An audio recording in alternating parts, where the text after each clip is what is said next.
कल्याण पहले जितने विभाग थे उसको अतिरिक्त है, और माननीय रवीन्द्र चौबे जी के पास जो पहले विभाग थे उसके अतिरिक्त इसको शिक्षा और सहकारिता ये दोनों।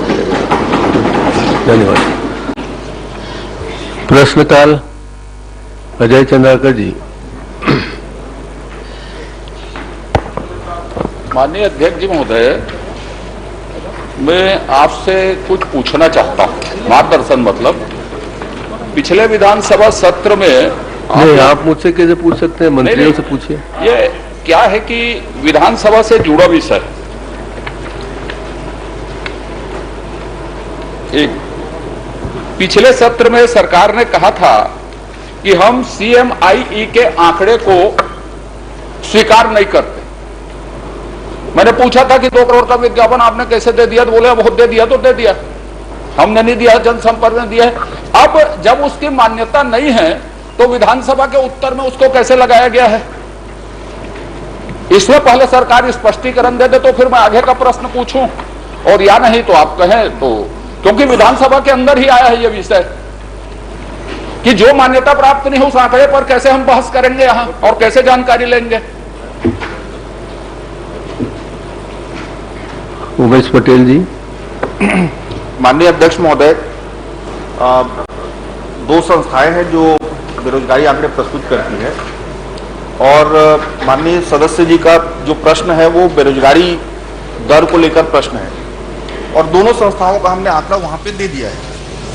हम ये नहीं कह रहे हैं कि हम मान्यता देते हैं कि नहीं देते हैं, आपके प्रश्न का उत्तर देने की कोशिश। मैं माननीय अध्यक्ष महोदय, पिछले सत्र के प्रश्न क्रमांक 406 छत्तीसगढ़ सरकार द्वारा CMIE के आंकड़ों को मान्यता नहीं दी जाती, ये बोले तो मैं पटल में रख देता हूं। जब मान्यता नहीं दी जाती तो उसमें बहस कैसे करेंगे, जब सरकार क्यों लगाना चाहिए उसको? पहले तो इसमें व्यवस्था का प्रश्न काल में नहीं होता, लेकिन चूंकि प्रश्न में यह उद्धृत है तो आप व्यवस्था दीजिए इसमें, फिर मैं आगे प्रश्न करूंगा। माननीय अध्यक्ष कि हम संभावित और जिसको सरकार मान्यता नहीं देती उसमें बहस करके विधानसभा के कीमती समय को सब खराब करेंगे। माननीय अध्यक्ष महोदय, इसमें सरकारी आंकड़ा जो है वो भी प्रस्तुत किया गया है। अरे वो तो ठीक है, NSSO का भी आंकड़ा प्रस्तुत किया गया है। माय प्री नेफ्यू, आपसे सहमत हूं, मैं दूसरी चीजें पूछ रहा हूं। आपने माहवार मांगा है, इसमें हर माह का डिटेल मांगा है। मैं क्या मांगा हूं, अभी प्रश्न ही नहीं किया हूं, उसमें देना ना उत्तर, तुम सक्षम हो दोगे उत्तर। अध्यक्ष महोदय,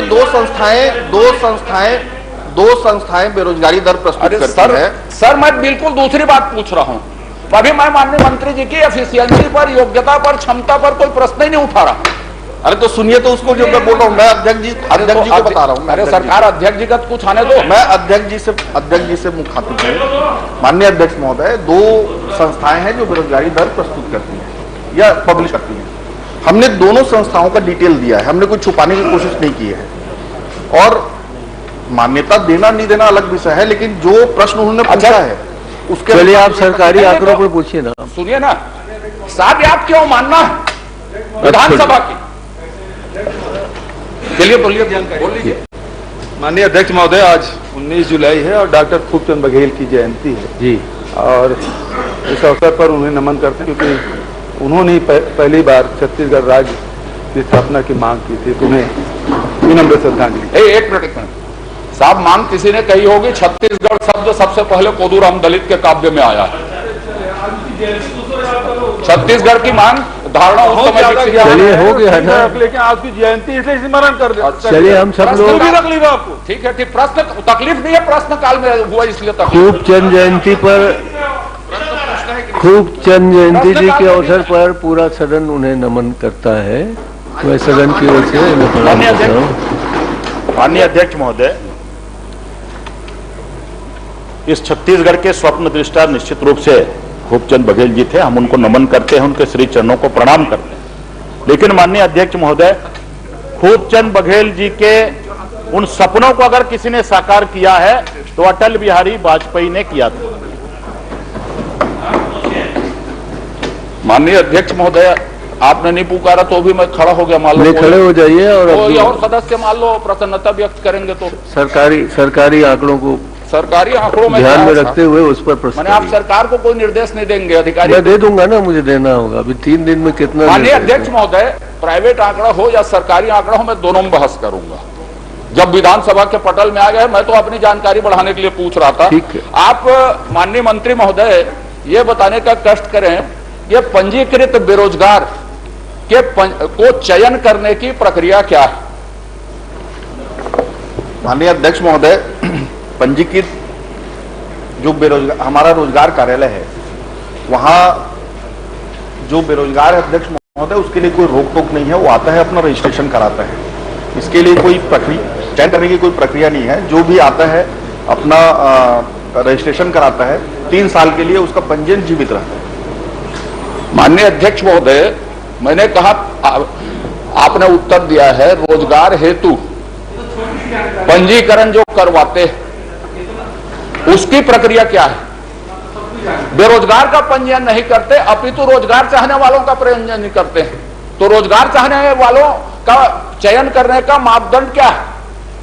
मतलब बेरोजगार जो है वो रोजगार चाहता नहीं है, ये बोल रहे हैं आप? नहीं, रोजगार हेतु जो आपने उत्तर दिया है, रोजगार चाहने वालों को पंजीकृत करने के चयन के मापदंड क्या है? भैया वही तो है, जो बेरोजगार है वही रोजगार चाहेगा। जिसके पास रोजगार है वो नया रोजगार क्यों चाहेगा? अच्छा, तो उसका मापदंड क्या है? मापदंड क्या आपको बताया? ओपन है, वो रोजगार कार्यालय हमारा ओपन है, उसमें कोई भी आएगा, रजिस्ट्रेशन कराएगा, 3 साल तक उसका पंजीयन जीवित रहेगा। तो उसके लिए शिक्षा, उम्र, आयु, इसका कोई मापदंड नहीं है?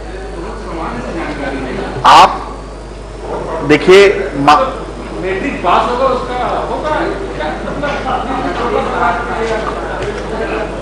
बताइए ना, बताइए, मैं सुन रहा हूं। जो रोजगार कार्यालय है उसमें व्यक्ति आएगा, अपने जो उसमें मापदंड दिए हैं उस मापदंड के अनुसार वो रजिस्ट्रेशन कराएगा, और जो मापदंड में आएगा उसका रजिस्ट्रेशन। सर वो बात सुन ली, मैंने प्रशंसा भी कर दी। मैंने ये कहा मापदंड में जो आएगा करवाएगा, तो उम्र की, शिक्षा की, वय की, किसी की कोई जरूरत नहीं है, खुला बाजार है। मैं जाऊंगा तो मैं भी करवा सकता हूं। मैं ये पूछ रहा हूं। ये माननीय अध्यक्ष महोदय नवंबर के बाद भी करा सके। थोड़ा यार बैठना, गंभीर बात तो समझ में आए नहीं। आगे करवानी पड़ेगा आप कोई मापदंड उसका होगा इच्छुक चाहने वाले का, यह बता दीजिए ना। उम्र होगी, शिक्षा होगी, जात होगा, समाज होगा, कि इसको SC ST को हम विशेष छूट इसमें देते हैं, उम्र में देते हैं, किसी में देते हैं, कोई ऐसी चीज हो तो बता दीजिए। पूरे छत्तीसगढ़ के बेरोजगारों को फायदा होगा। अध्यक्ष महोदय, इसके लिए कोई क्वालिफिकेशन या कोई जातिगत कोई इस तरह का कोई मापदंड नहीं है। जो व्यक्ति अपने आप को बेरोजगार समझता है वो आता है, पंजीयन कराता है। कुछ फार्म तो भरता होगा भैया, इनकी भाषा बदल गई। फार्म में कुछ होगा ना, उम्र क्या है, पढ़ा कि लिखा क्या है, लेकिन वो मापदंड नहीं है, वो डिटेल है। जैसे डिटेल देता है ना, देता है ना detail. Chandrakar ji are very confuse, this is very clear, simple procedure.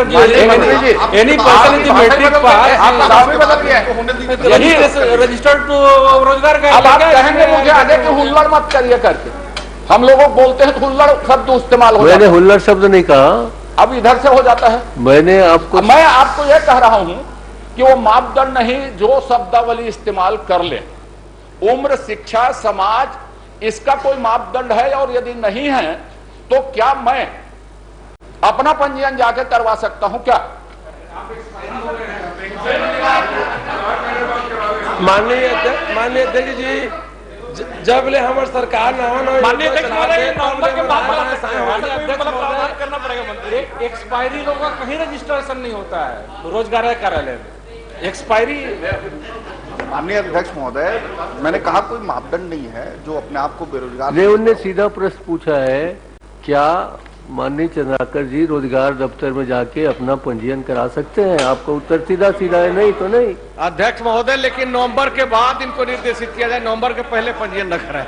अब तुम खड़े हो गए तो यह बता दो कि नपुंसक नहीं हो, यह कैसे पता चला आपको? आपका आपत्ति देना क्या? आपका बयान था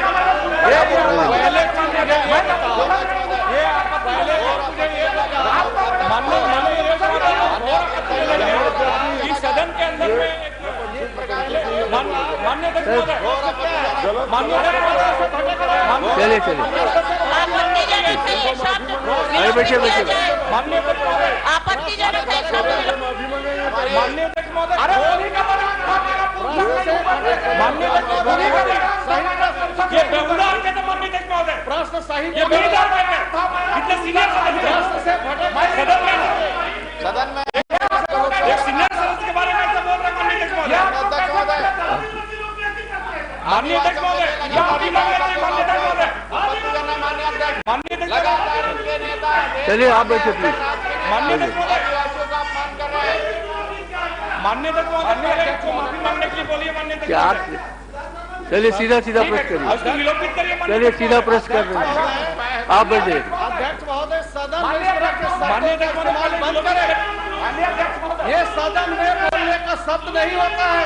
विद्वान साथियों के ऐसा बोलेंगे, ये सदन में ऐसा बोलेंगे, यही सदन की चलिए चलिए बैठिए।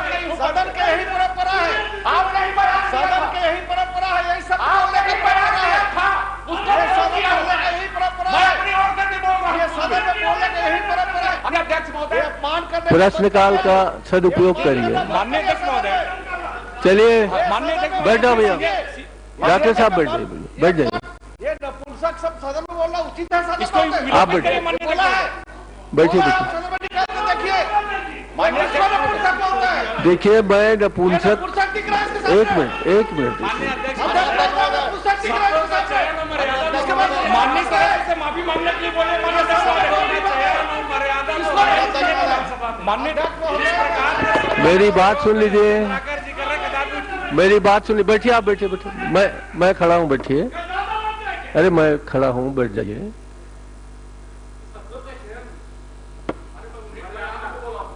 मैं प्लीज प्लीज प्लीज प्लीज, हालांकि केंद्र सरकार ने, सुप्रीम कोर्ट ने, सभी ने थर्ड जेंडर को यहाँ मान्यता दे दी है, फिर भी आपने नपुंसक शब्द जो कहा है उस संबंध में जितनी भी बातें हैं उसको मैं विलोपित करता हूँ। अध्यक्ष महोदय, सदन में अगर इन्होंने बोला है तो विलोपित साथ है, माफी मांगे, ये बहुत गंभीर बात है। नहीं, भरी सदन में किसी सदस्य विलोपित हो गया। कैसे कहा? क्या बात? भरी सदन में नपुंसक कैसे कहा सदन पे? नहीं, मैंने नपुंसक नहीं कहा, मैंने नपुंसक नहीं कहा, मैंने नपुंसक नहीं कहा। माफी नहीं मांगते, माफ करने लायक नहीं है। नपुंसक शब्द के संबंध में जितने भी चर्चाएं हुई विलोपित कर दिया। प्लीज बैठ जाइए। अरे हो जाइए, आप बैठिए प्लीज प्लीज, सदन बैठ में जाइए। कैसे इस तरह का शब्द का इस्तेमाल किया? माननीय अध्यक्ष महोदय, माननीय अध्यक्ष महोदय, यदि उस प्रश्न अध्यक्ष का उत्तर महोदय नहीं आता, अध्यक्ष महोदय, पहले बंद कमरे में ट्राई करा ले चंद्राकर जी मेरे से, हम नपुंसक है कि नहीं? अध्यक्ष महोदय, किया जाता है तो उसमें क्या अध्यक्ष महोदय, चलिए आगे बढ़िए आप। बृहस्पति सिंह देखिए आखिरी सत्र है, उनके भाषण अध्यक्ष महोदय, मेरी बात सुना जाए। आखिरी सत्र है, आप लोग सदन का समय करें। नपुंसक हूं तो बंद चलिए कमरे में मेरा ट्राई हो गया भैया, बैठ जाओ आप, ये आप बैठ जाइए प्लीज। नहीं आप बैठिए, चंद्राकर जी, आप अनावश्यक डिस्टर्ब मत करिए किसी को। आप प्रश्न चिन्ह खड़ा मत करो, आप अगर है तो जाकर के देख ले। भगत जी प्लीज, माननीय अध्यक्ष महोदय, चलिए। पहला प्रश्न का कोई उत्तर नहीं आया, आप शासन को निर्देशित कर दें। मैं खड़ा हुआ भैया, मैं उत्तर देने वाला था, आप तो कुछ और बोल दिए और आप पीछे इशारा कर दिए। मैं कहाँ इशारा किया? कुछ भी बोल रहे हैं आप। माननीय अध्यक्ष महोदय, आप चाचा भतीजा बन के एक दूसरे की इशारा मत करिए। मैं कोई मैं इशारा नहीं किया अध्यक्ष महोदय, मेरा मैं तो आपकी तरफ देख रहा था। हाँ मेरी तरफ और अचानक से देखिए। इन्होंने क्या कह दिया कि माननीय अध्यक्ष महोदय, रोजगार कार्यालय में किसी तरह का कोई मापदंड है नहीं। अजय चंद्राकर जी, मैं एक बात पूछ सकता हूँ? अजय चंद्राकर जी, मैं एक बात पूछ सकता हूँ आपसे? एक मिनट, क्या रोजगार कार्यालय में जो फॉर्म दिए जाते होंगे भरने के लिए, फॉर्म दिए जाते हैं, हाँ उसको, उसमें कुछ कमी है तो सुधार सकते हैं ना? नहीं, डिटेल है वो, डिटेल हाँ, डिटेल मापदंड और डिटेल में अंतर है ना अध्यक्ष महोदय। मापदंड में ये होगा नहीं, उसको सुधारने का अधिकार आपको है कि भारत सरकार को है? नहीं है, हमें है। चलिए। माननीय अध्यक्ष महोदय, अजय चंद्राकर जी जाएंगे, उनका भी पंजीयन होगा। अच्छा। लेकिन मेरा निवेदन है कि वो मत करें। हाँ। अभी वो वर्तमान में विधायक हैं, ये अच्छा माननीय मैसेज नहीं अध्यक्ष जी, जाएगा। वैसे मैं आपको इस कोई रोक प्रश्न नहीं को है यही व्यवगत कर रहा हूं अजय जी, आपसे एक आग्रह करके। सुन लीजिए अजय जी, आपको कोई रोक नहीं है, लेकिन मेरा निवेदन है कि आप मत कराइएगा, मैसेज अच्छा नहीं जाएगा। ठीक, नहीं करवाता। अच्छा ये बताइए माननीय अध्यक्ष महोदय, बड़े बड़े विद्वान भी उधर बैठे हैं, पूरा सदन है, ये बेरोजगारों के साथ जो बात हो रही है वो अच्छी नहीं है। मेरी भर्ती की उम्र तय 35 साल 37 साल, पीएससी में छूट भी दिए हूं उम्र में, अलग अलग समय में यदि पीएससी नहीं हुई तो छूट भी दिए हूं, उसकी उम्र है कि इतने उम्र तक आपको नौकरी दी जा सकती है। पर बेरोजगारी के पंजीयन के लिए कोई उम्र नहीं है, क्या हास्यास्पद बात है। Thank you thank you thank you. चलिए, अब दूसरा प्रश्न मैं कर रहा हूं माननीय अध्यक्ष महोदय, ये CMIE के आंकड़े जारी किए हैं सितंबर 2022 में। एक नंबर में आप चार्ट खोल लीजिए चाहे तो, उसमें और इस चार्ट में देखिए कि सितंबर 2022 में 19,18,295 बेरोजगार है और इसमें बता रहे हैं 1%। CMIE के अनुसार 1% बता रहे हैं और इसमें है 19,18,295। अब फिर फरवरी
টাটা প্লে অসমীয়া মনোৰঞ্জন powered by reel drama. Tata Play Asomiya মনোৰঞ্জনৰ সৈতে অসমৰ কাহিনীবোৰ চাওক। Asamiya cinema shows.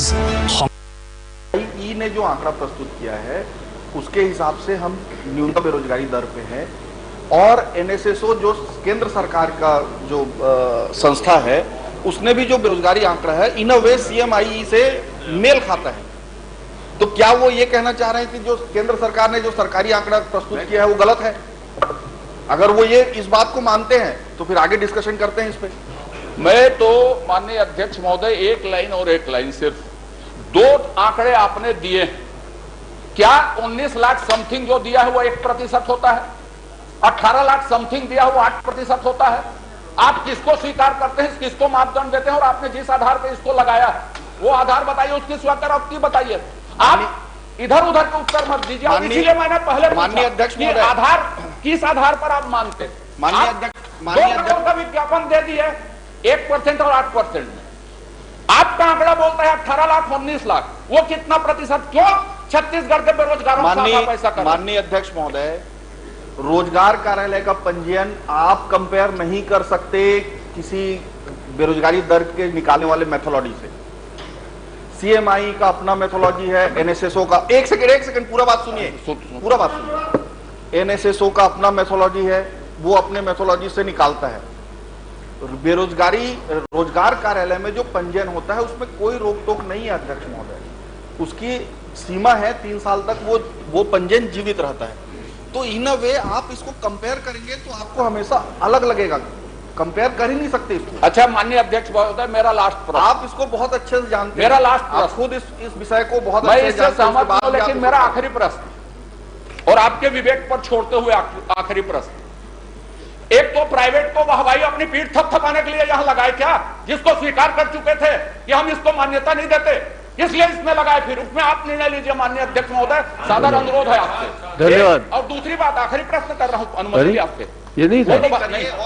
हम यदि सरकारी आंकड़ों को मानते हैं, जो टेबल लगा है, तो सितंबर महीने में आपने 19,01,18,295, फरवरी महीने आपने जो सबसे सीएमई का आंकड़ा दिया है उस समय 18,51,093, 2,77,000 का अंतर।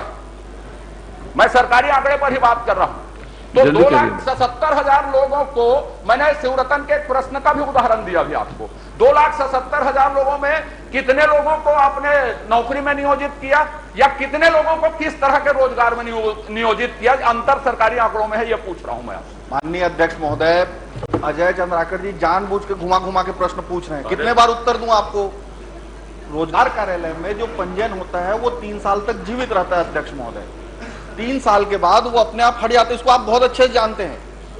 आप नहीं जानते तो बोल दीजिए कि मैं इसके बारे में नहीं जानता, अभिज्ञ हूं, मैं पूरा डिटेल आपको समझाऊंगा। चलो छोड़ दो यार सौरभ नहीं सिंह। अध्यक्ष महोदय, 1 घंटे सौरभ से सिंह। 23 मिनट हो चुके, आप अपना 10 नंबर का प्रश्न पढ़ लीजिए, मेरा तो लेने हो गए सर, आप सौरभ समझ रहे हैं, रोजगार एक ही कार्यालय में प्रश्न में 23 साल ठीक तक है, जीवित ठीक है रहना जी, चलो। आप जानते हैं ना। रहने दो भैया नहीं, इनके उत्तर से ये है कि वो व्यक्तिगत हो गए, एक को नौकरी हमने नहीं दी, नहीं 2,77,000 चलिए देखिए पंजीयन से हट गए, हमने नौकरी किसी को सौरभ सिंह जी, सौरभ सिंह, क्या करिएगा तो नहीं, सौरभ सिंह जी, सौरभ व्हाइट और सिंह, ग्रे ऐसा नहीं, माननीय अध्यक्ष महोदय, ब्लैक एंड व्हाइट के बीच में सौरभ ग्रे सिंह। एरिया माननीय होता अध्यक्ष है। महोदय, माननीय मंत्री जी ने अभी एक कोट किया है एनएसएसओ। ऐसे ही प्रश्न पिछले सत्र में माननीय मंत्री जी ने कहा था कि एनएसएसओ कोई डाटा इकट्ठा नहीं करती और सीएमआई प्राइवेट एजेंसी हम डाटा इकट्ठा कर रहे हैं। तो मैं माननीय मंत्री जी से यह पूछना चाहता हूं, आप उस समय क्यों एनएसएसओ के डाटा को डिटेल कर रहे थे? क्या आप सीएमआई के डाटा के साथ काम करेंगे यहां पर कि एनएसएसओ के डाटा के साथ काम? देखिए अध्यक्ष महोदय, एनएसएसओ सरकारी डाटा है, उसको राज्य सरकार उसको मान्यता देने की जरूरत ही नहीं है, वो सरकारी आंकड़ा है। सीएमआई को हम मान्यता नहीं देते हैं। क्या? हाँ ठीक है ना, ठीक, बोल दो। चलिए शर्मा जी आप प्लीज। आई को हम मान्यता नहीं देते हैं माननीय अध्यक्ष जी, और एनएसएसओ का डेटा तो माननीय सरकारी अध्यक्ष आंकड़ा है, चलो हो गया, अब इनका सुन प्रॉब्लम लीजिए। इसमें यह है कि दोनों आंकड़े में कोई फर्क आया नहीं है और चंद्राकर जी को लगा था कि ये दोनों आंकड़े चले गए चंद्राकर जी। अलग आएंगे, अब वो घुमा रहे हैं उस प्रश्न को। हो गया ना, चंद्राकर जी चले गए, आप माननीय चलो। अध्यक्ष जी, शर्मा जी, माननीय मंत्री जी के इस विषय पे जितने प्रश्न लगे हैं उनके अगर उत्तर देखें तो हमेशा इनके उत्तरों में विरोधाभास रहा है। आज ये पंजीकृत लोगों को बेरोजगार मान रहे थे, मेरा ही पिछले सत्र में प्रश्न था और उसमें आपका जवाब था ऑन रिकॉर्ड कि जिसने पंजीयन सुनिए कराया ना, जरूरी नहीं है बेरोजगार। प्रश्न को छोटा से छोटा करिए, आखिरी 2 दिन का माननीय अध्यक्ष सवाल है, 25 आज मेरे मिनट प्रश्न के उत्तर में इन्होंने कहा कि 33,000 लोगों को शासकीय नौकरी दी गई है और 22,000 के करीब विज्ञापन जारी हुए हैं। माननीय मुख्यमंत्री जी का भाषण होता है कि हमने 2,40,000 मैं कह रहा हूँ भैया प्रश्न छोटा करिए। माननीय अध्यक्ष जी, किस आंकड़े को सही माने? 15 साल में मुख्यमंत्री काम कहिए। लगा दिया सका, मुख्यमंत्री का 15 साल में वक्तव्य दूसरे बेरोजगार दे नहीं सकते थे, माननीय मंत्री का लगाता वक्तव्य लगाता है, आखिर किस आंकड़े को सही माने? चलिए बताइए। अध्यक्ष महोदय, जो आंकड़े के चक्कर में आधे माननीय- सदन बर्बाद कर दिए एक ही प्रश्न में आप लोगों ने। माननीय रमन, फिर वही बात यार, बृहस्पति सिंह जी आप थोड़ा सा शांत रहिए ना, 3 दिन का सवाल है। माननीय सदस्य का एक प्रश्न लेकिन लगा 25 है, मिनट एक ही मैंने प्रश्न जो में उत्तर लगा रहा दिया है। है वो सही है। 22,000 समथिंग 22,000 समथिंग के कुछ विज्ञापन जारी हुआ है और 33,000 के लोगों को रोजगार मिला है। विज्ञापन जारी हुआ है अलग अलग विभाग से, चाहेंगे तो मैं उसका डिटेल दे देता हूँ। चलिए दे दीजिएगा बाद में। सत्यनारायण शर्मा जी प्रश्न क्रमांक 2। नहीं, माननीय अध्यक्ष जी, आप तो ये कर रहे हैं, इस मामले में आप पूरे प्रदेश को गुमराह करने में सरकार लगी। माननीय अध्यक्ष महोदय, पूरे प्रदेश को आप लोग गुमराह कर रहे हैं। आपने कहा 15 साल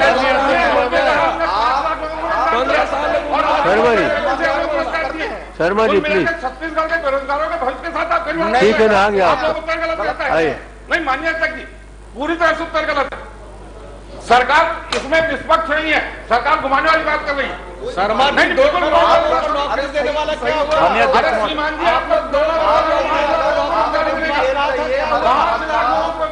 शर्मा जी, माननीय अध्यक्ष महोदय, अलग अलग आंकड़े भी प्रस्तुत किए जाते हैं। माननीय अध्यक्ष महोदय, आप बोलिए। गंभीर विषय है, गंभीर विषय है, बेरोजगारों से जुड़ा हुआ विषय है जी। 15 साल सदन में, माननीय अध्यक्ष जी, सदन में 3 प्रकार का जवाब आता है जी। मुख्यमंत्री जी जो होल्डिंग लगाए उसमें कहते हैं हम 10 लाख बेरोजगार नौजवानों को रोजगार दे रहे हैं जी।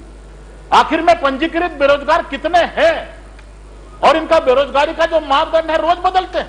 किस्त में दे रहे हैं। और दूसरी बात माननीय अध्यक्ष जी, माननीय अध्यक्ष महोदय, माननीय अध्यक्ष महोदय, इनका जो मापदंड है प्रश्न क्रमांक 2।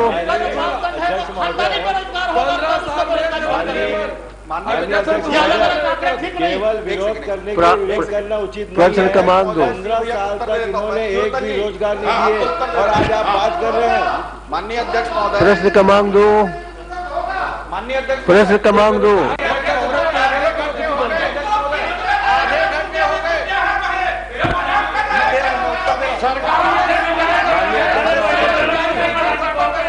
प्रश्न क्रमांक 2।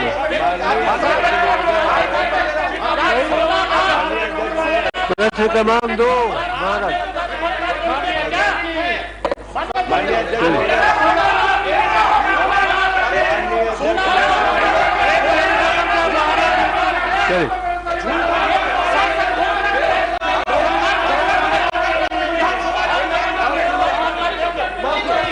चलिए जा रहे,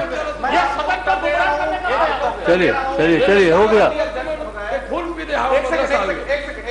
माननीय अध्यक्ष महोदय, अभी शिवरतन शर्मा जी ने प्रश्न किया कि बेरोजगारी भत्ता आप किसको नहीं, एक सेकंड। बेरोजगारी भत्ता अध्यक्ष महोदय, पिछले सत्र में जब ये प्रश्न उठे थे, जब हमने बेरोजगारी भत्ता देने की घोषणा की थी, तब हमारे विपक्ष के सभी साथियों ने इसके ऊपर चिंता जाहिर की थी और जहां तक मुझे याद है अध्यक्ष महोदय, आपने स्वयं ने उसमें चिंता जाहिर की थी। माननीय अध्यक्ष महोदय, मैं कुछ आंकड़े प्रस्तुत करना चाहता हूं। नहीं माननीय मंत्री जी, मेरा पॉइंटेड प्रश्न है, आपने स्वीकार किया मंत्री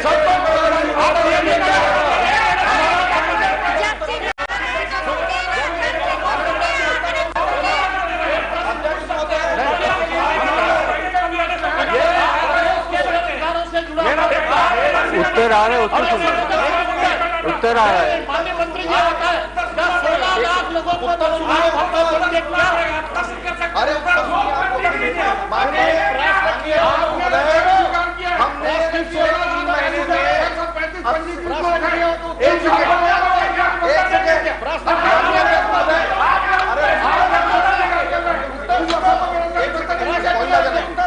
माननीय अध्यक्ष महोदय, पिछले हमने 80 करोड़ रुपए बेरोजगारी भत्ते के रूप में दिया।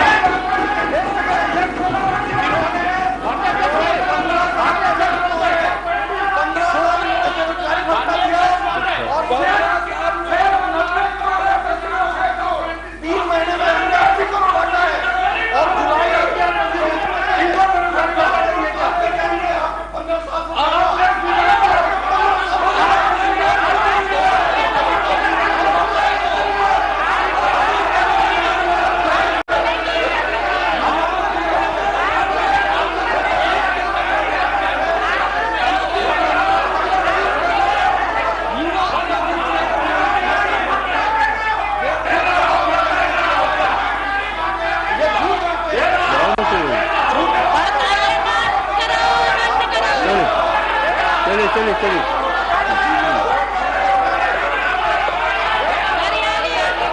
Please please please please please please बैठ जाइए। मैं भैया बैठ जाइए। मैं सबसे निवेदन कर रहा हूँ, मात्र 3 दिन का सेशन है, अच्छे से चलने दीजिए, समय का सदुपयोग करिए। आपका उत्तर हो गया। मैं कुछ आगे नहीं, आप करेंगे तो फिर लंबा हो जाएगा। आधा घंटा हो गया फिर।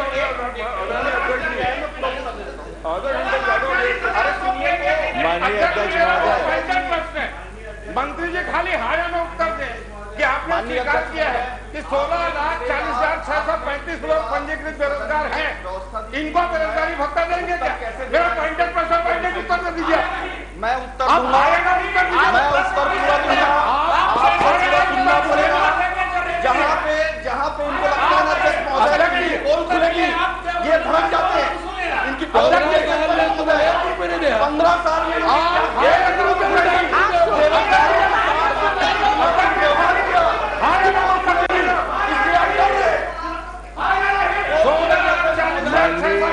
चंद्राकर जी प्लीज, चंद्राकर जी, चंद्राकर जी,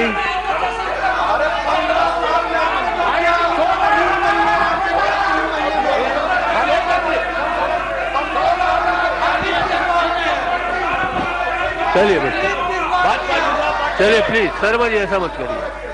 शर्मा जी, आज मैं और आने वाले 3 दिनों में मैं इस तरह की कोई बातें को माफ करने के पक्ष में नहीं हूं।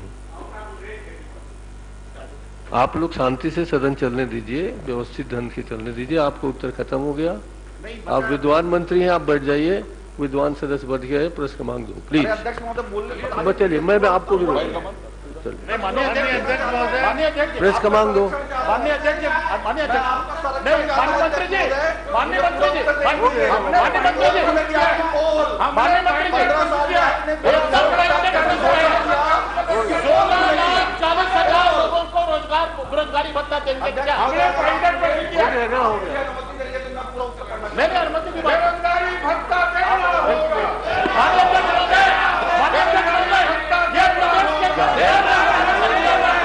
जा रहे नहीं।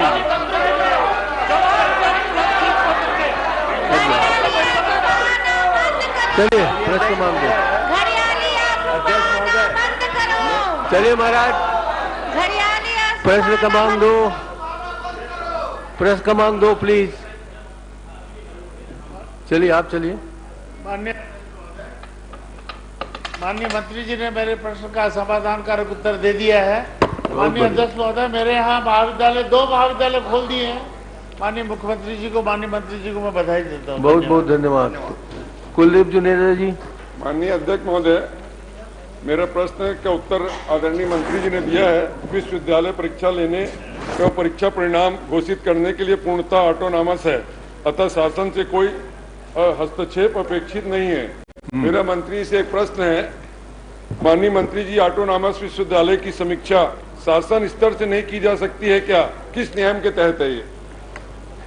माननीय अध्यक्ष महोदय, परीक्षा लेना और परीक्षा परिणाम घोषित करना ये विश्वविद्यालय का अधिकार क्षेत्र है अध्यक्ष महोदय, उससे शासन का हस्तक्षेप नहीं है। जहां तक सदस्य की चिंता है अध्यक्ष महोदय, टोटल 23 परीक्षाएं जून तक हुई हैं। 23 में से 15 जुलाई की स्थिति में लगभग 13 का परिणाम आ चुका है। बहुत जल्दी अन्य तो 10 पेंडिंग है, उसका भी रिजल्ट आ जाएगा। एक प्रश्न और है मंत्री जी, आप कर लीजिए। माननीय अध्यक्ष महोदय, आपके माध्यम से तकनीकी शिक्षा विभाग प्रदेश के तकनीकी विश्वविद्यालयों का प्रशासकीय विभाग है।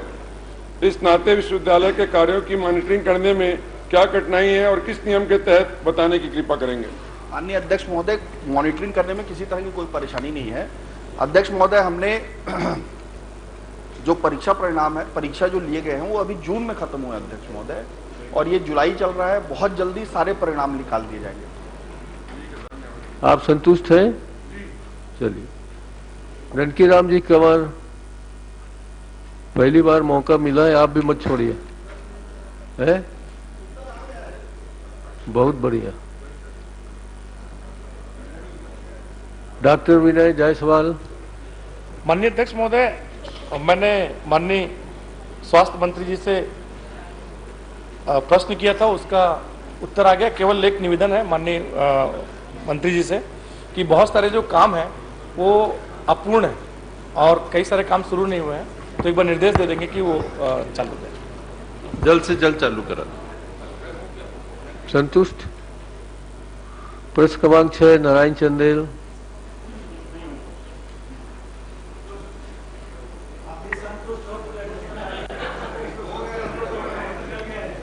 माननीय अध्यक्ष महोदय, मेरे प्रश्न के उत्तर में जवाब में एक तो 3 बार संशोधित उत्तर आया है। अध्यक्ष जी, आप जो है सचिवालय को और संबंधित विभाग को निर्देश देने का कष्ट करें। अभी भी संशोधित उत्तर आया है इस टेबल में हाउस शुरू होने के बाद। दूसरी बात, माननीय अध्यक्ष जी, परिशिष्ट में यह स्वीकार किया गया है कि किसी प्रकार से जहरीली शराब से मौत नहीं हुई है।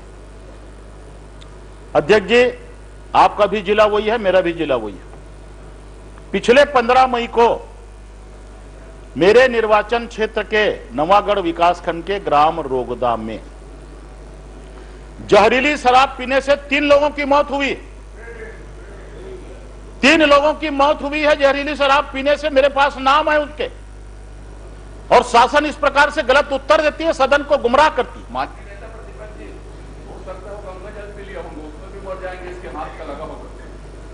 सही में मध्य प्रदेश में गंगा जल पिलाते हम लोगों ने देखा है। माननीय अध्यक्ष जी, 15 मई 2023 को जांजगीर चांपा जिले के नवागढ़ थाना क्षेत्र के अंतर्गत ग्राम रोगदा में जहरीली शराब पीने से सेना का एक जवान नंदलाल और उसके साथ में सतीश और परशुराम साहू, इन 3 लोगों की मौत हुई। अकलतरा क्षेत्र में सतनामी समाज के सत्येंद्र बंजारे की मौत हुई जहरीली शराब पीने से। अध्यक्ष जी, एक तो यह उत्तर इनका शासन का गलत आया। दूसरी बात, माननीय अध्यक्ष जी, जिस गांव में जहरीली शराब पीने से मौत हुई रोगदा में, वहां पर शासन का कोई अधिकृत शराब दुकान नहीं था। एक किराने दुकानदार जो कांग्रेस का कार्यकर्ता है, वो शराब बेचता था। गांव वाले बार बार मना करते थे, शिकायत किए कि यहां पर अवैध शराब बिकता है, इसको बंद कराया जाए। लेकिन आबकारी विभाग के और पुलिस विभाग के अधिकारी की मिलीजुली कुश्ती से कोई कार्रवाई नहीं हुई और 3 लोगों की मौत हो गई। माननीय, मैं पूछना चाहता हूं मंत्री जी से, इन 3 लोगों की मौत का जिम्मेदार कौन है? अधिकृत दुकान खोलने के लिए मांग कर रहे हैं क्या नेताजी?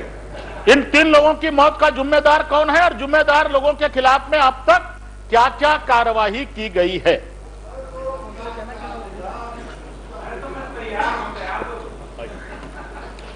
माननीय अध्यक्ष जी, ये जो शराबबंदी वाला मामला बोलो, शराब का मामला बोलते हो ना वैसे सुप्रीम कोर्ट में चल रहा है अध्यक्ष जी, इसलिए इसका चर्चा नहीं किया जाए क्योंकि सुप्रीम कोर्ट इस मामला में चल रहा है, इसलिए पूरा लिखित आपका आदेश का पालन करते हुए पूरा लिखित में दिया गया।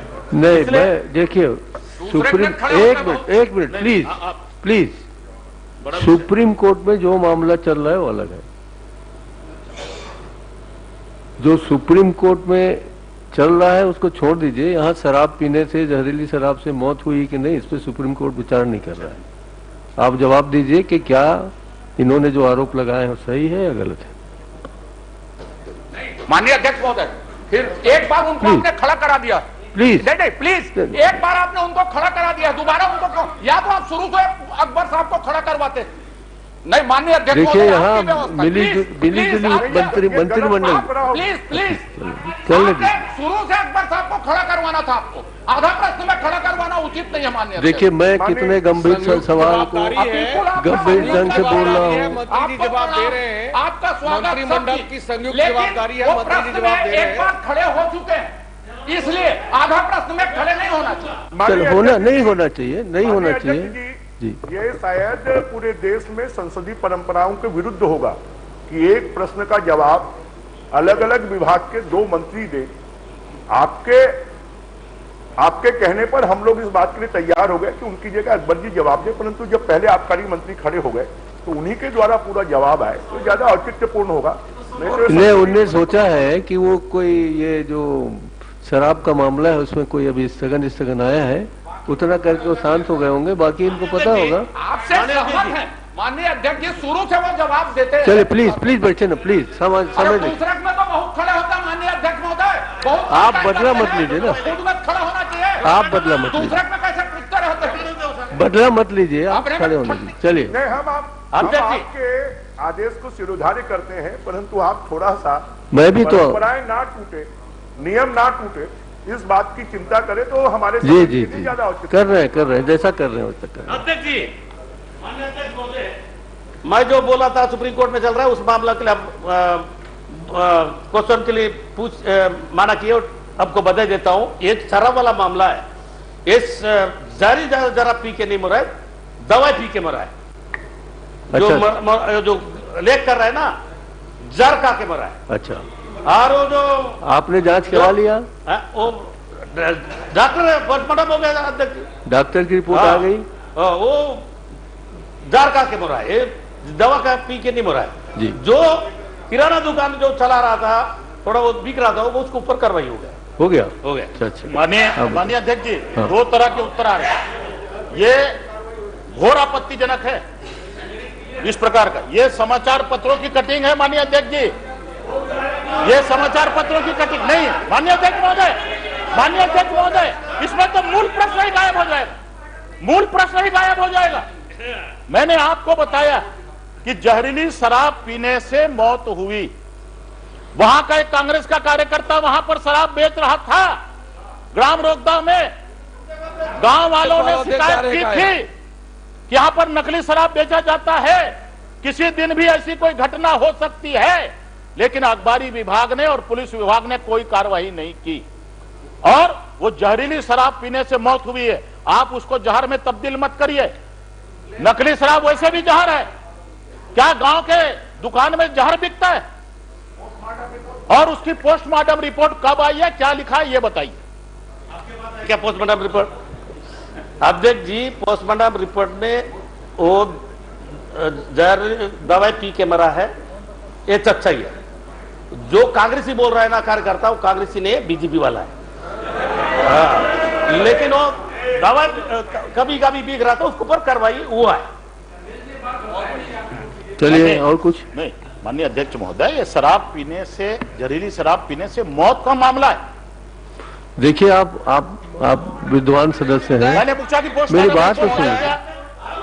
पोस्टमार्टम रिपोर्ट कब आई है, अब उसमें लिखा क्या है? अध्यक्ष महोदय, रिपोर्ट को चैलेंज नहीं किया गया है, जिसके कारण पीएम रिपोर्ट को चैलेंज नहीं किया जा सकता। ये बोल रहे हैं, इनको बोलने दीजिए ना, बाहर आया है, पॉइजन आया है, तो उसी इनको बोलने दीजिए ना। पेपर में छपे हुए कटिंग को नहीं माना जा सकता। मैं नेता प्रतिपक्ष को सुन रहा हूँ, उनको सुनने दीजिए ना, मुझे नहीं आता। कौन सी मेडिसिन? प्लीज नेता प्रतिपक्ष जी, आप बोलिए। ये जो मरे है ना, वो जार पी के मरे, दवाई दारू दुकान से दारू नहीं पिया है। कौन सा जहर आया है? कौन सा जहर आइटम में? डॉक्टर बता सकेगा, मैं डॉक्टर थोड़ी हूँ। और डॉक्टर ने रिपोर्ट में खुलासा भी किया, लेकिन देखिए इस प्रकार का दारू जो पिया है, जार पी के मरा है।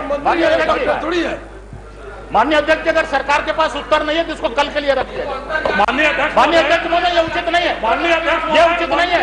अगर सरकार के पास उत्तर नहीं है, सैनिक का तो उसके लिए कल के लिए रखा जाए। और बोल रहे हैं कि वो दवाई खा के मरा, एक सैनिक का पान कर रहे हैं मंत्री जी। सेना का जवान खत्म हो गया, सेना के जवान का पान कर रहे हैं, हंसी मजाक बना बोल रहे हैं कि वो दवाई खा के मरा है। ये सेना के सैनिक का पान कर रहे हैं, पूरे देश के सैनिकों का सेना के सैनिक का पान, किसी का दवाई खा के मरा है। अगर जहर पी के मरा है तो सेना कोई पी का तुम्हारी मरा, आपने जहरीली शराब जिसको सैनिक का पान कर रहे हैं, बस मत करना। आप सेना के सैनिक का पान कर रहे हैं।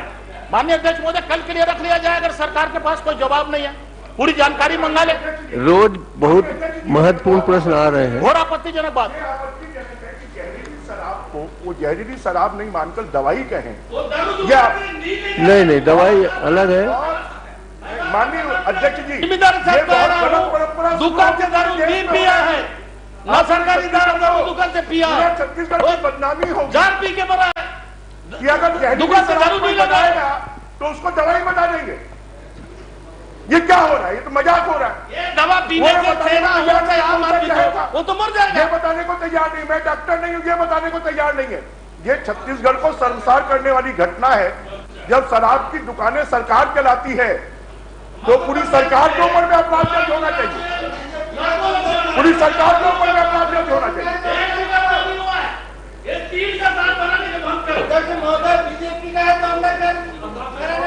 माननीय अध्यक्ष, आगे चलो ना, आगे चलो। माननीय अध्यक्ष, घोर आपत्तिजनक है। ये आपत्तिजनक है, ये आपत्तिजनक है। जहरीली शराब को जहर बताना, अपनी गलतियों को छुपाना और उसके बाद मेडिकल रिपोर्ट में कौन सा जहर आया ये भी नहीं बताना और ये कहना कि मैं डॉक्टर नहीं हूं, तो ये इस सदन का मजाक है।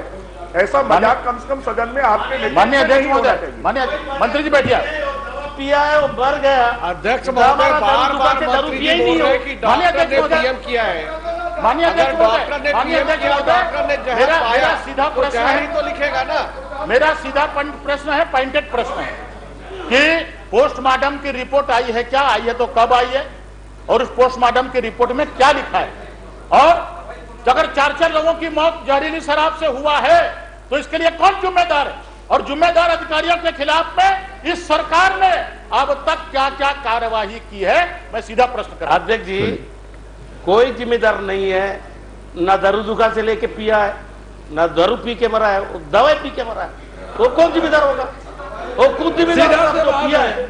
इसमें कोई रोल नहीं है हमारे पार्टी का, मतलब दुकान से, आबकारी विभाग से। माननीय अध्यक्ष जी, माननीय अध्यक्ष जी, अगर सदन इसी तरीके से चलेगा, 4 लोगों की मौत हुई, 4 लोगों की मौत हुई और कोई उत्तर सरकार से नहीं आया।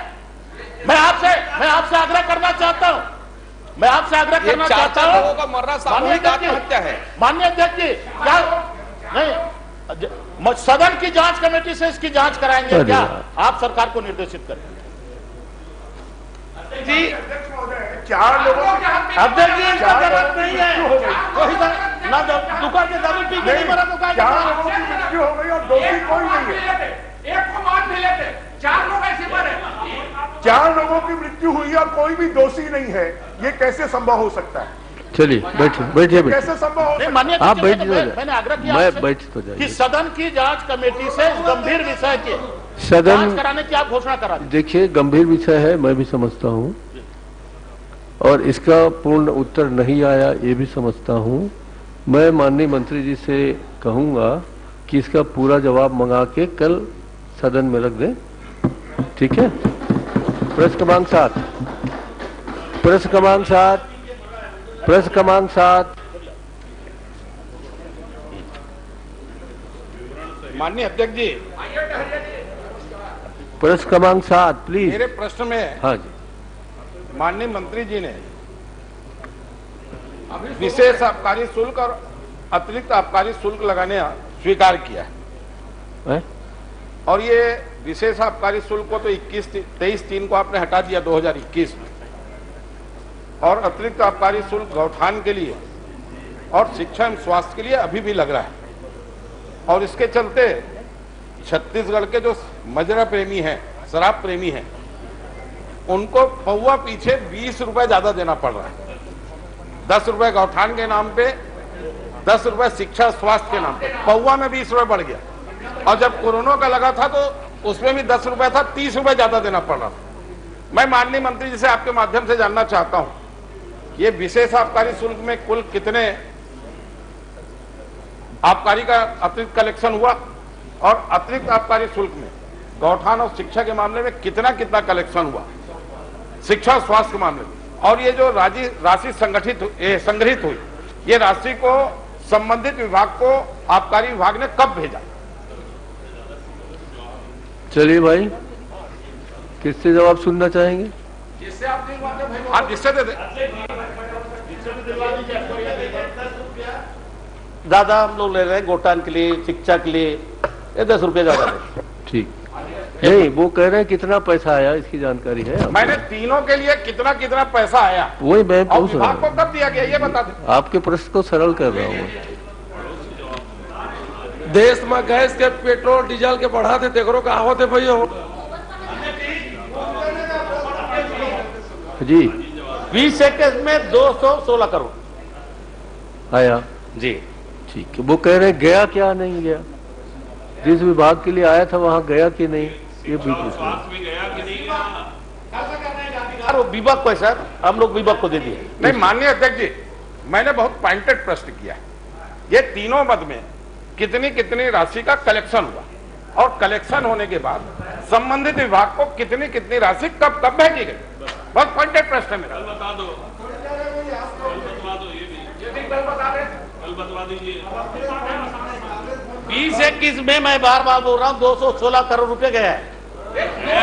ये सब ये विशेषाधिकार बनेगा क्योंकि उस पर दूसरा है, मैं प्रमाण दूंगा अगली बार। नहीं नहीं, आज शाम को मैंने अच्छा 202 करोड़ रुपए जो दिया, 216 करोड़ रुपए, मैंने इसमें 3 बातों का उल्लेख किया है माननीय अध्यक्ष जी।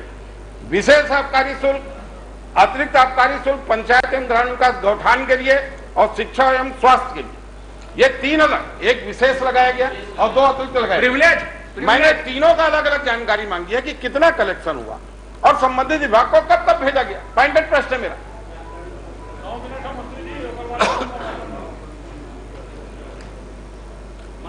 जी माननीय अध्यक्ष महोदय,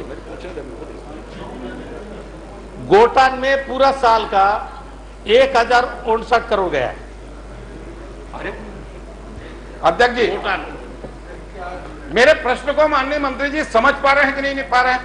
मैंने तीनों का अलग अलग पूछा है। मेरी बात सुनिए ना, गौठान में आप कोविड में और शिक्षा स्वास्थ्य में बड़े तीनों का अलग अलग बता देना मुझे सर। मेरी बात समझ लीजिए, शिक्षा में 558 करोड़।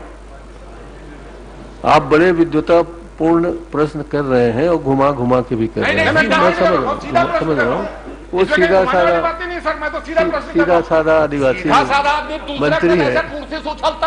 चलिए माननीय अध्यक्ष जी, धोती खुल जाएगी ऐसा कुछ हो तो उसका बदला मत लीजिए। हाँ माननीय अध्यक्ष जी, सब ज्ञान भी बड़े बड़े ज्ञानी लोग पछाड़ा चलिए मौजूद भी चलिए अच्छा ज्ञान नहीं देकर मौजूद। मैं सुन रहा हूँ, आप शांति से रहिए ना, आपका उत्तर देने का कोशिश करें। थोड़ा गाड़ देना, क्या कपड़ा पहनने तक जा रहा है, क्या क्वेश्चन पूछ रहा है कि कोई मजाक कर रहा है? माननीय क्वेश्चन में बाबा कोई कपड़ा उपड़ा की बात करता है क्या? माननीय इसमें नया भी है क्या? माननीय अध्यक्ष जी, मेरा सीधा सीधा सरकार के ऊपर आरोप है कि अतिरिक्त कर की वसूली हुई और जिस कार्य के लिए वसूली की गई वहां वो खर्च नहीं हुआ, उस विभाग को पैसा नहीं दिया गया। आरोप नहीं लगा सकते, कैसे आरोप लगाएंगे? जबरदस्ती बता सकता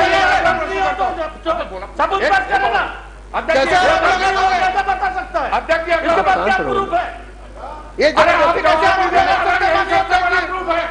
आरोप लगाने का अधिकार नहीं है आपको? यही सबसे बड़ा प्रमाण है। माननीय अध्यक्ष जी, अगला प्रश्न करता हूं। माननीय मंत्री जी ने 3 समितियों के गठन करने की बात को स्वीकार किया है। राजनीतिक समिति जिसके अध्यक्ष आदरणीय सत्यनारायण शर्मा जी थे, कहाँ बैठे? दूसरी ये कैसे लगा? सचिव आबकारी की अध्यक्षता में प्रशासनिक समिति और सचिव आबकारी विभाग के संयोजन में गठित सामाजिक समिति, ये 3 समितियां गठित करना आपने स्वीकार किया है शराबबंदी के लिए। इन समितियों की बैठक, पहला तो इनका कार्यकाल कब तक का था जिस दिन गठन किया गया, तो इनका कार्यकाल कितना निर्धारित किया गया था, 1, और दूसरा कार्यकाल कितने बार बढ़ाया गया, 2, और तीसरा कितनी समितियों ने अपनी रिपोर्ट प्रस्तुत की, ये जानकारी दे दीजिए। अभी अध्यक्ष जी ये कार्यकाल समय पूछ रहा है, समय खत्म नहीं हुआ, अभी जारी है, अभी चल रहा है। हमारा सत्यनारायण शर्मा गुजरात गया था, बिहार गया था, और इनसे पूछना बच्चा है।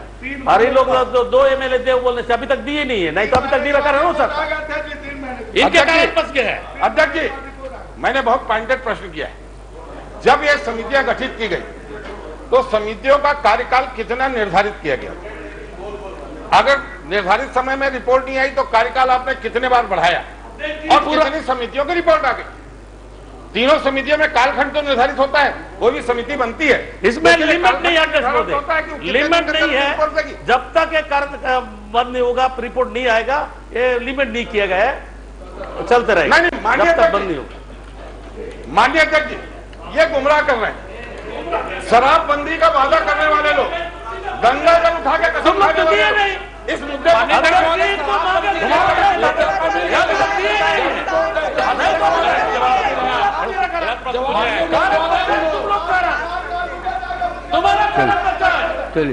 माननीय अध्यक्ष जी, मुख्यमंत्री ने घोषणा किया, राजनीतिक दल से ऊपर उठकर माननीय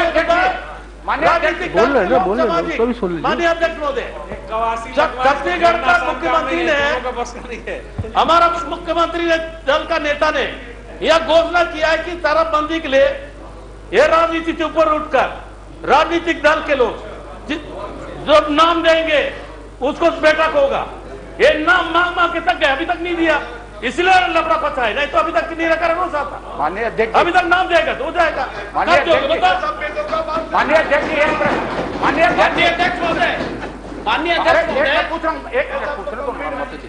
माननीय अध्यक्ष महोदय, एक बहुत छोटा सा प्रश्न है और एक छोटा सुझाव है। कितने मिनट में हो? 1 सेकंड। एक तो कौन से नियम प्रक्रियाओं के तहत सरकार को अधिकार है राजनीतिक समिति गठित करने का, एक, और दूसरा, चूंकि वो उत्तर नहीं दे पा रहे हैं, माननीय स्वास्थ्य मंत्री जी सदन में मौजूद है, सामूहिक जिम्मेदारी है मंत्रिमंडल की, वो बता सकते हैं कि स्वास्थ्य के लिए उनको कितना पैसा मिला, आप उनसे उत्तर दिलवा दीजिए। ये प्रश्न माननीय अध्यक्ष महोदय, इसमें कुछ पंचायत मंत्री भी बैठे हुए बता देंगे प्रक्रियाओं के तहत राजनीतिक समिति गठित कर सकते हैं। इसमें क्या उद्भूत होता है? ये प्रश्न उद्भूत नहीं होता है, जबरदस्ती का कहां से पूछ रहा है? आपके पहले वो प्लीज माननीय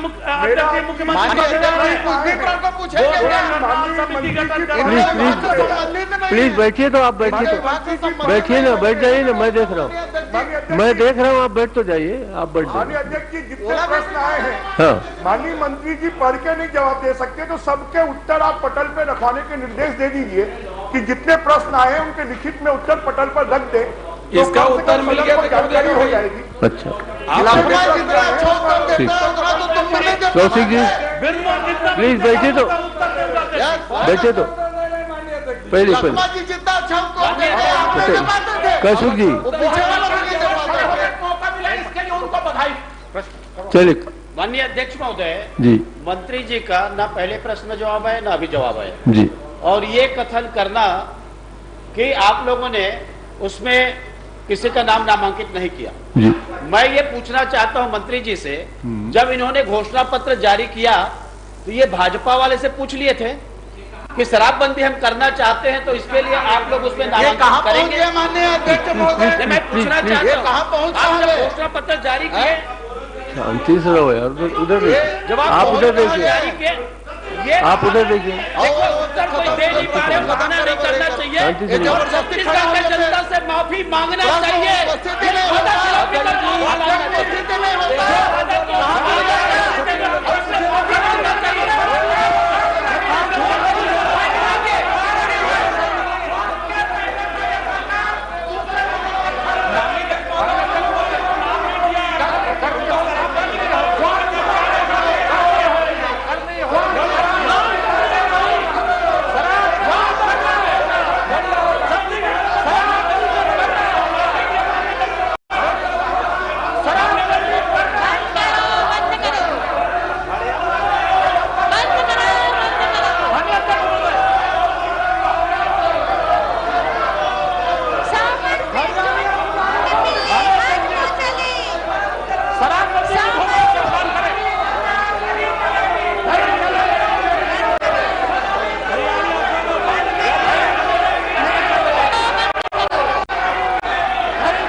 प्रश्नकाल खत्म, प्लीज।